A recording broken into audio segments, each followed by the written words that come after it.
I'll leave to the president to talk about the reasons he made the decision. But I would say this: the president's entitled to the staff that he wants at any moment. This is a staff person who works directly for the president of the United States, and he should have people that he trusts and values and whose efforts and judgments benefit him in delivering American foreign policy. It's what, as cabinet member, Secretary Mnuchin and I try and do each and every day. And when the president makes a decision like this, he's well within his rights to do so.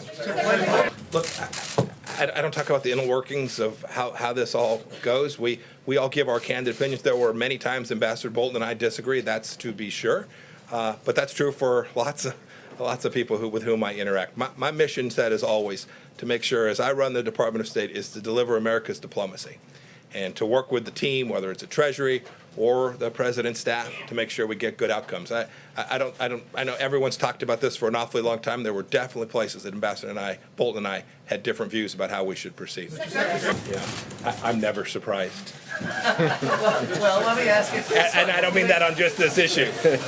And I think Secretary Mnuchin would say the same thing. We work very closely with the President of the United States. I think we have a pretty good understanding of how he's thinking about things.